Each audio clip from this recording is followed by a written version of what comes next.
Well, hello there. Well, hello. Say, how about that Althea opener? How so very guess you're predictable. guess you're feeling pretty damn clairvoyant now, mister. Well, let's just say that in my lifelong history of not predicting stuff, I'm batting about 1,000 because I didn't bother to make predictions a lot very much over the years. But I was certainly delighted to see my choice become the first of an amazing set of music. My God, they hit the ground running. Uncle Yes, John's Band, indeed. on Brown-Eyed Women, Little Red Rooster, Jack Straw, and One More Saturday Night, and some interesting experiments in groove on that One More Saturday Night.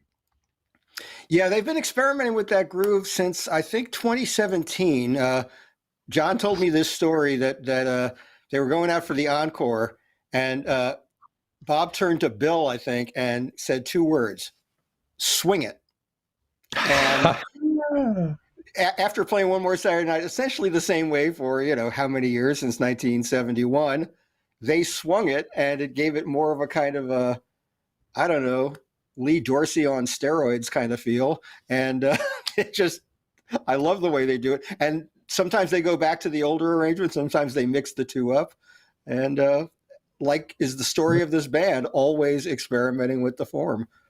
If you are looking at a screen and saying, why does it not say, please stay tuned? Why are these two guys talking to me instead? It's because we've been asked to do this to be more entertaining than a screen that says, please stay tuned. My name is David Gans. His name is Gary Lambert. We are co-hosts of a show called Tales from the Golden Road, Sunday afternoons, 4 to 6 p.m. on Sirius XM's Grateful Dead channel. And I want to mention, by the way, in passing, before we go much further, that Monday evening, Gary and I are going to do an AMA over on Reddit, on the Grateful Dead subreddit on Reddit. It starts at 4:30 California time, 7:30 Eastern time on the Grateful Dead subreddit. It's an AMA, which means Ask Me Anything, which means that people come in and throw questions at us, and we are free to either answer them or not answer them, as the case may be. But Monday at 4:30 Pacific time, 7:30 Eastern time on the Grateful Dead subreddit on Reddit. And now back to my actual mission here. Right. Well, let's just say that our media saturation is being well taken care of right now. Hey, can I just interject something before you go back to talking about the mission and Nugs.net and all that? When that set ended, I texted John Mayer and I said, not sure I want to know what it takes to win the Kahlua Olympics. And John texted back, I'm a winner and that's all that matters. Kahlua Olympics. John's t-shirt said winner Kahlua Olympics. So why don't you give the Nugs spiel this time instead of me? I always do it. Well, sure. We are here through the good graces of Nugs.net, the premier streamer of live music to the universe, who not only are streaming these shows, but do live streams for many of the greatest bands on earth. And you can buy these shows a la carte, or you can buy them in a group or buy a whole tour of a band, including Dead and Company. And they are offering every show on this tour for live streaming in beautiful HD or 4K. Looks so good on a big old TV screen, or even on your phone, however you choose to watch it. It's amazing. So well done. The cinematography is brilliant. The sound mixes are fantastic. And you can avail yourself of that. I know many of you may be watching this through the free preview option. Nugs is also offering a free preview of each set of each show. The second set preview includes what we're doing right now. And so you can check that out. And if this so excites you, or more likely, if the first song of the second set so excites you, you can then go back and purchase the entire live stream of the show, go back and watch the first set, and perhaps watch subsequent shows in the tour, because they've all been well worth watching.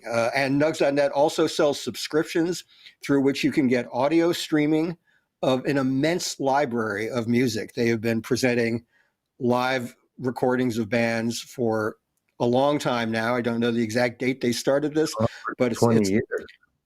Right. And you have bands like Dead and Company, you have Wilco and Bruce Springsteen and the Rolling Stones, and many others. It's an incredibly deep library of music that you can listen to on your phone anytime. If you subscribe to the audio streaming or downloads of these shows, you can also have the music on your phone a half hour to an hour after tonight's show ends.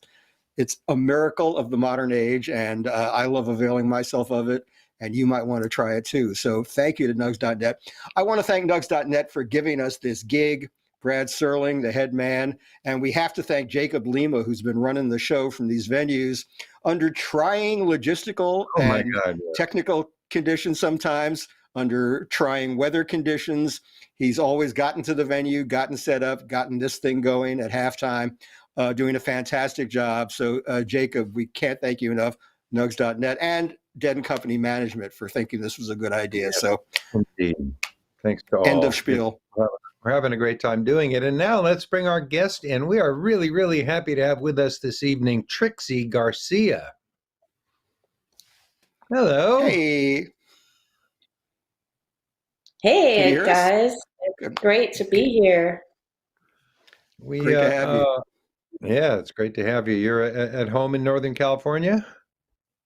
Yeah, I'm in Sonoma County. We had rain for the first time in a long time today, so we're having positive weather events. I'm glad that the show went on tonight. The band seemed really enthusiastic, and if that was the first set, I know the second set is going to be really amazing. Today is also, among other things, the day there was a ribbon cutting down in San Francisco for the Jerry Garcia Amphitheater at McLaren Park. And I know your old man would be pleased that he's being honored by a performing space in an outdoor venue in beautiful San Francisco, California. There could hardly be a better spot to remember Jerry than that space. Now, tell us about that a little bit. Yeah, there's a park called McLaren Park in the Excelsior district of San Francisco, where Jerry's from. It's working class, immigrant community. And this is an open air amphitheater that's free to the public. And it's where they hold the annual Jerry Day, which is a free, Jerry tribute show. And the city of San Francisco just invested a bunch of money bringing that place, up to a higher level of functionality and beauty. And it's a good testament to how much Jerry means to the city of San Francisco. So we're happy to see that, because a couple of years ago, they were trying to rename it. Some corporate sponsor wanted to come in and rename it the Levitt Pavilion Group. So we convinced San Francisco not to do that. So that's a happy thing. I'm just so happy to see everybody. I love watching the front row, and I see so many familiar faces. Yeah. Yeah.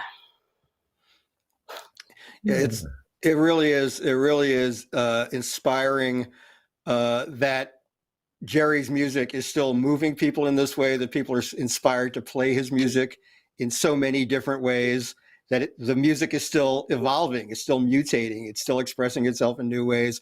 And that was a hallmark of the way Jerry approached music. He didn't want to play like anyone else played. He borrowed elements from lots of music, but it all came out sounding like him. And I think Dead & Company is keeping that standard up, and it's a beautiful thing to see.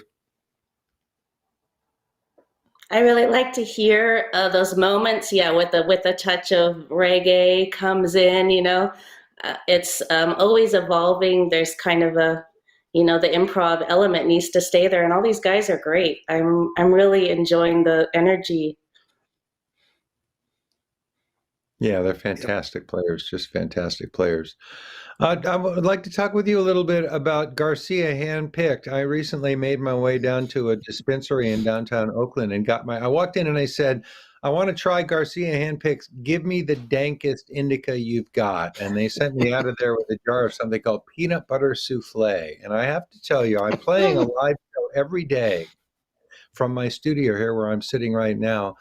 And it is very, very musical pot. I have a nice little pipe load of that before I start playing, and it just makes me feel good about what I'm doing. And that's what you want in a line of cannabis. So thank you. The Garcia Handpicked cannabis launch has been a success. We are a legacy brand and not a celebrity brand, I guess. So, there's a whole lot more that we're thinking about than just trying to use the name to get people to buy weed.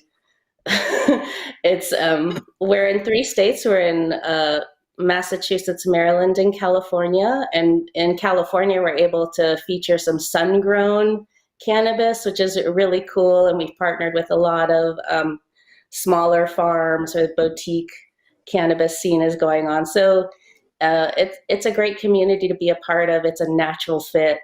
I know that I saw people sparking up, in the front row. So I'm glad to see that that's still a tradition, at the concerts. There's nothing I hate more than being yelled at by a security guard. So I will not be the first one to spark up at a show, but I'm glad people do. Yes, indeed. It occurs to me also, I like the way that you make that distinction between legacy and celebrity, because I don't think Jerry had much regard for his celebrity at all. If he wanted to be known for anything, it was the work he did. It was the music. And I'm really happy that the Garcia family enterprises, while they're bringing us a lot of Jerry's music and the Garcia Live series and box sets, a lot of archival stuff, is also carrying on that aspect of Jerry's legacy that was about giving something back. A lot of the charitable gestures. And just recently there was the Days Between celebration, which you all had to do last year in virtual form. Everything was on Zoom or something similar.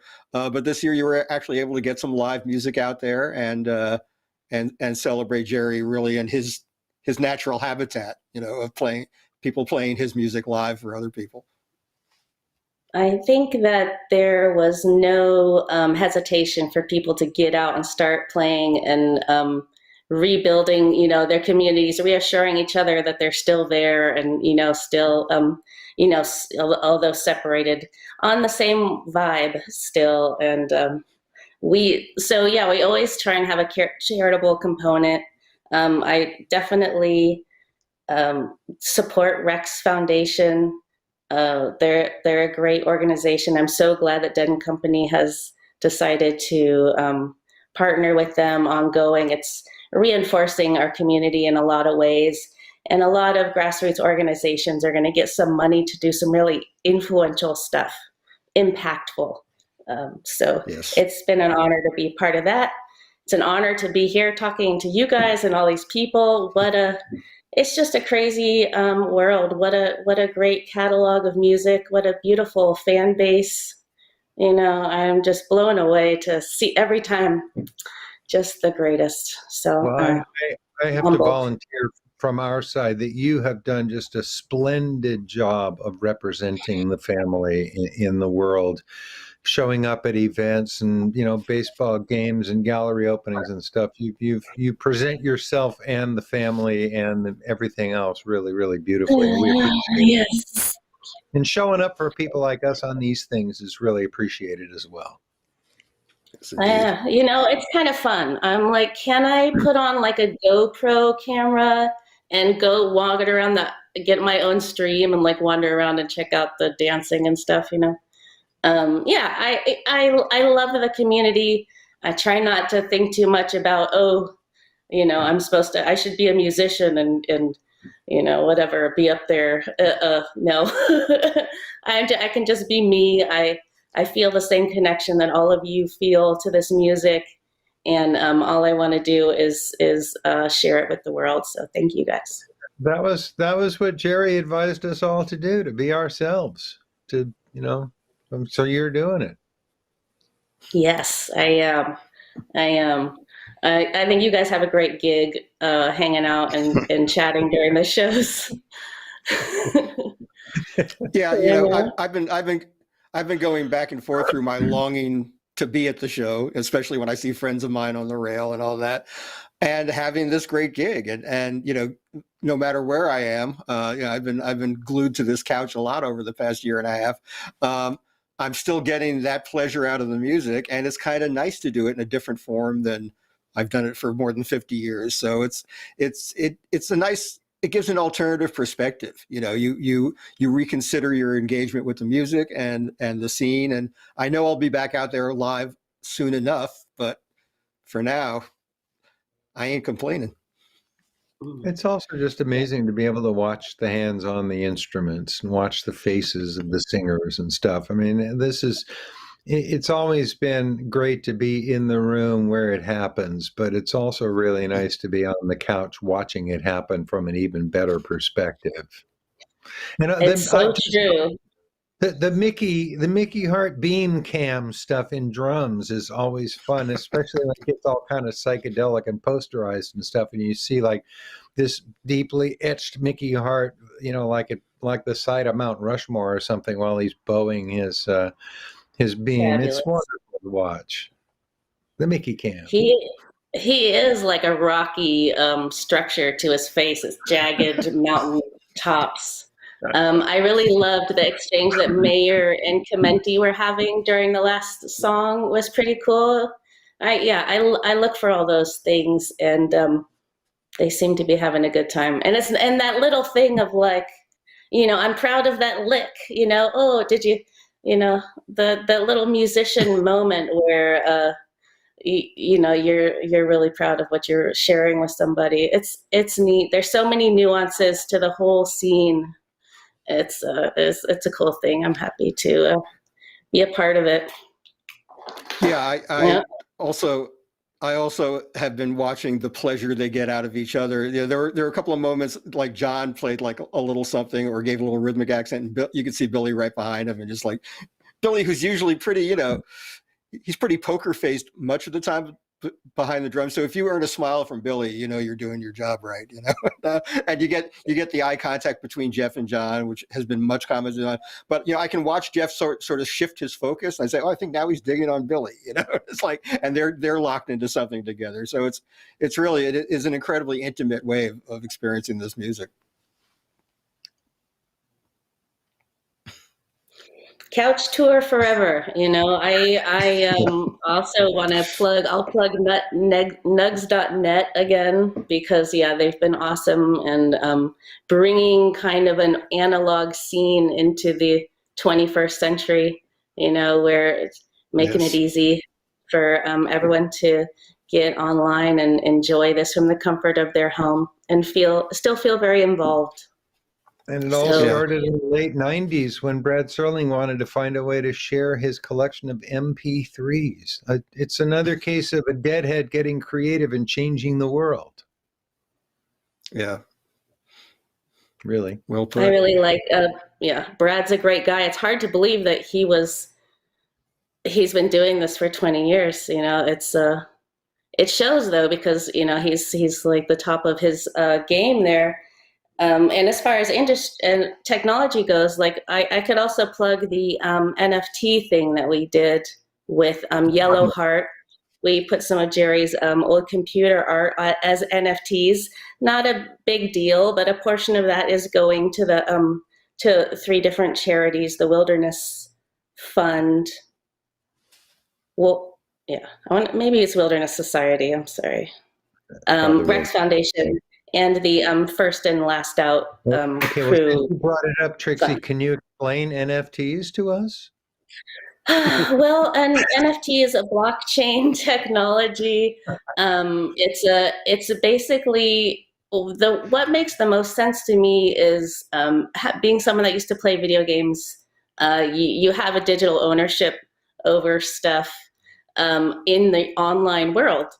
And instead of it being, you know, a physical item in your home, it's a thing. It's very difficult to explain, but the concept makes a lot of sense to some people. That's why I tried to trap you into trying to explain it. It's a trip. It's a trip, but I feel like it's a useful technology, and this is, you know, NFTs is just one example of how blockchain can, you know, help us optimize our realities. And, you know, I wanted to say also that Mother Nature came and interrupted last night's show, and I want everyone just to, you know, remember their their duties to planet Earth and go out there, think twice before you buy a plastic bottle, use, just little stuff, and be mindful and vote. And Vote. Yeah, buy Yeah, I mean, electrically. we talk a lot also, in addition to the Rex Foundation, about Headcount, who are one of the major partners with Dead and Company and many other bands. And voting gets to determine what kind of policy is going to exist on climate change in this country, and this country holds tremendous sway over the world in that. So every little decision you make about how engaged you're going to be affects everyone's life. And voting is also important to people who are cannabis advocates. Voting is the reason why it's legal and recreational in a lot of states now, and it's a wave that's crossing the country. The fiscal conservatives have recognized that there's tax money in it, and the rest of us have recognized that it's been a cool thing to have been doing all along, and thank God we're not going to get thrown in jail for it anymore. But as Andy Bernstein from Headcount noted in our discussion the other night, it's a great way to get people interested in civic life because it's a topic that a lot of people have a direct personal interest in, voting to legalize cannabis. And once you've decided to become a voter, you could become an educated voter and read about all the other stuff on your local ballot, including what seems like insignificant stuff like local school boards and local special assessment districts. You belong to a mosquito abatement district, well, maybe it does matter which person gets elected to that board. So I actually read all that stuff and I make an informed choice. I have not missed an election since 1972, and it is so very important, not just for the big issues and not just for the issues that affect you directly, but issues that affect your whole community and your whole region and your whole state and your whole country and your whole planet.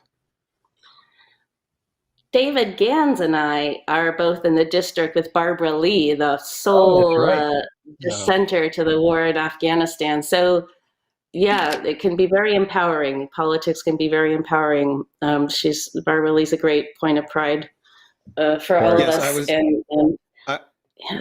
I was lucky enough to my entire time in the Bay Area to be represented first by Ron Dellums and then by Barbara Lee. So I was. I really felt represented in that case. Trixie, to get back to Jerry's art, you mentioned the NFTs. I believe there's also an installation of his work at the Rock and Roll Hall of Fame now, isn't there? Yeah, thank you. I should have mentioned that. The display called An Odd Little Place is being featured at the Rock and Roll Hall of Fame, and they've extended it into the spring. And we've even talked about possibly putting it on the road, but they're becoming a more a powerful institution. Someone actually told me, like, no, not the Smithsonian, the Rock and Roll Hall of Fame. I was like, oh, okay, because they care more, I guess, about the particular niche of history, that we occupy. But who knows if that's true? Sorry to offend anyone, the Smithsonian affiliated. Whatever. I think the Rock and Roll Hall of Fame is a cool place, and they're showing some Jerry art, and that's a visual piece connected with the NFT release. So they've displayed it beautifully using so this is art that he made in 1995, 1994. So they're actually brought up some monitors from that era. Displaying it in its native resolution or whatever you would want to call that. So everyone takes very good care of Jerry when they're involved with the thing. So the fan base has been extremely helpful, getting a lot of stuff done. Because people care. It means so much to them that they have. I couldn't do any of that stuff on my own. So I'm super grateful for all the great help at Red Light Management and Yellow Heart and everything. We've got all these people that have grown up loving this music and being part of this culture. And now some of us have been doing this for 50 years. And wherever we are in our lives, we're bringing that with us. So you've got people that are senators and vice presidents and heads of corporations and high-powered environmental lawyers and stuff. It's like, we are literally everywhere. There, you can find a deadhead to help you get heard in various places and stuff. It's like a secret network of constructive engagement that we can have with one another all over the place. Right. And one calling card of the secret network is these Jerry Garcia shirts that Gary's wearing. Is that an old That's right. Jerry shirt? This is a Jay Garcia. I don't think the shirt's got as much play as the ties. In this case, it looks like I'm wearing camouflage with my couch, but it's actually this is a Jay Garcia shirt. We got some as prototypes at Grateful Dead merchandising when I was working there. It's silk, it's beautiful, and it is indeed a Jay Garcia. Nice catch there, Trixie. Yeah. Well, yeah, you, when the ties were always kind of a secret calling card for business types. So yeah, that's I had to point that out. We're told Right, that the band is heading toward the stage. I have to interrupt because we're not quite ready to let go of you yet, but we're preparing for the lights signal, which signals the end of our conversation. We should remind people that Nugs.net is streaming this show. If you're watching this free preview on YouTube, get on over to livedead.co and explore the possibilities of buying the stream so you can go back and watch the first set that you may have missed, and then watch the whole thing again several more times over the next 48 hours. And you can also explore the possibilities of downloading audio from nugs.net and lots of other possibilities. So please do visit livedead.co, but not right now because we're still talking with Trixie and then the band's going to be playing. That's right. I just want to mention you can find out more about the Jerry exhibit at rockhall.org. And I don't think the Smithsonian's really, got to worry about their reputation. I think it's pretty much intact. But what you said about the Rock and Roll Hall of Fame, I was glad to hear, because there's always a lot of controversy about who gets inducted and who doesn't.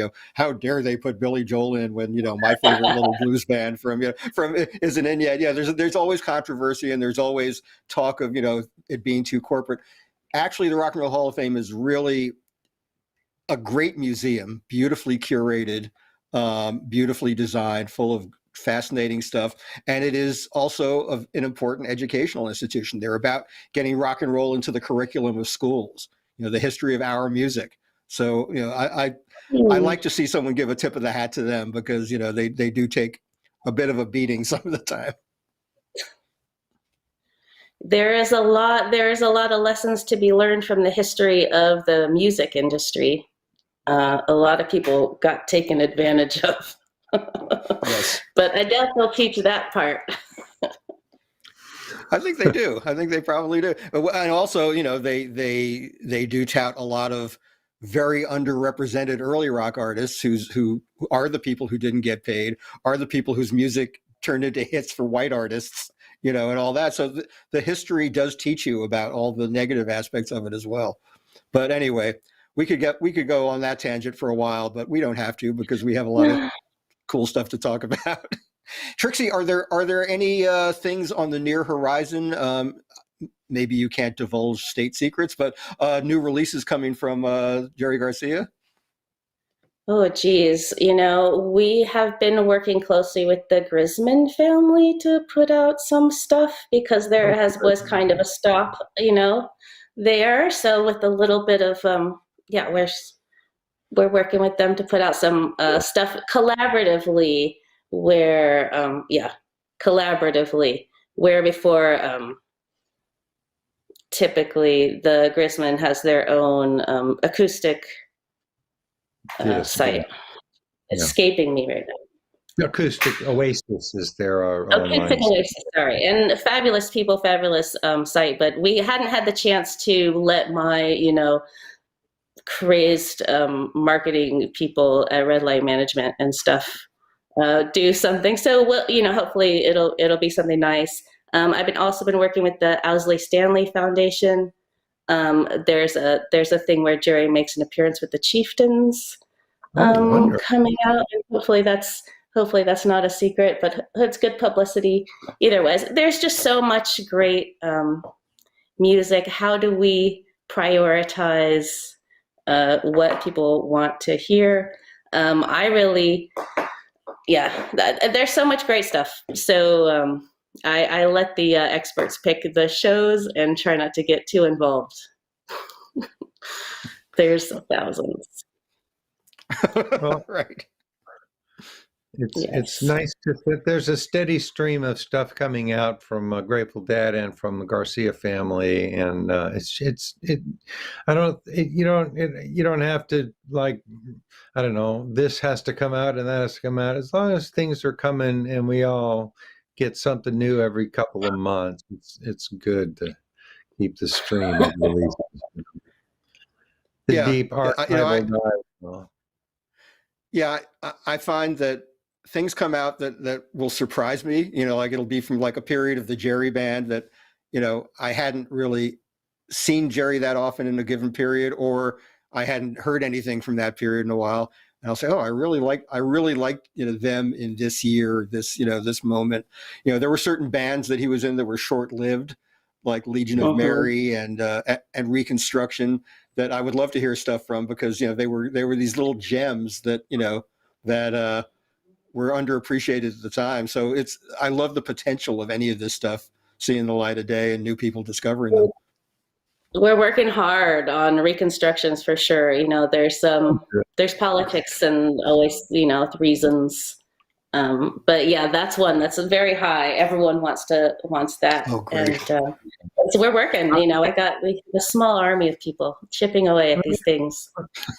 Let me also put in a good word for the good old Grateful Dead cast, which is available from dead.net. The most recent episode, they just dropped a new one. They started the new season, but a couple weeks ago, I listened to the last episode of the Skull and Roses season, which was all about Jerry's first solo album, and it just was full of amazing stories about the making of that record in the summer of 1971. That is, as a podcast series, the good old Grateful Dead cast is amazing. It's so deep and so rich and so full of good stuff. And that particular episode, I guess probably because the Garcia album was one of the first ones I ever bought, and I probably listened to it thousands of times, and that music just is in my DNA now. So a good deep dive into the making of that record was really satisfying. The good old Grateful Dead cast on dead.net.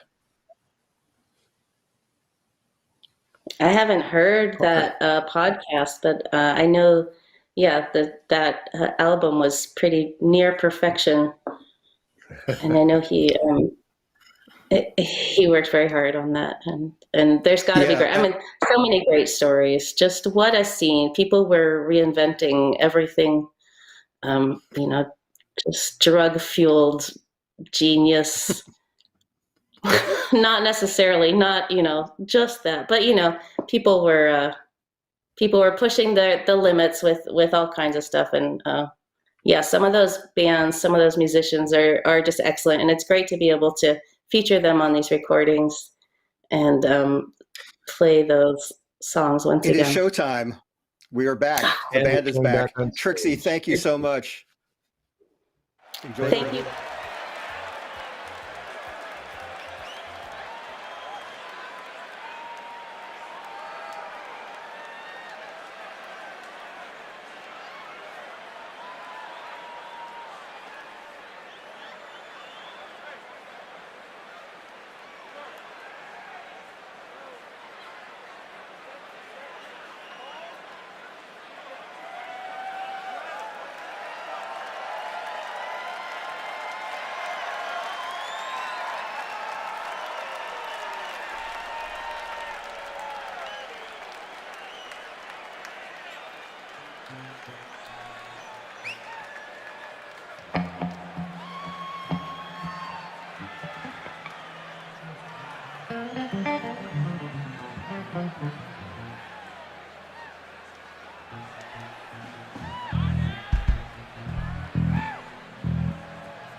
diamond eye jack, a leaf of all colors, plays a golden string fit to a dopey waterfall over my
colors on the bow, Lid River crying Leonardo words from out of silk trombone, rang a silent bell beneath the shower of the pearls in the eagle wing palaces.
my back door someday.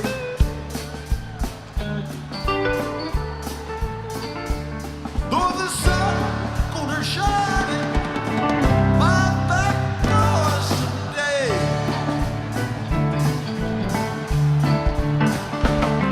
Watch wind gonna blow all my troubles away. Though I wish I was a headlight on the northbound train.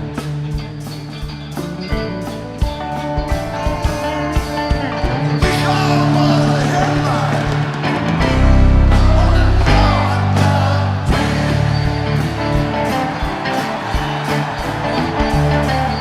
Well, I'd shine my light through the cool Colorado rain.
Bye.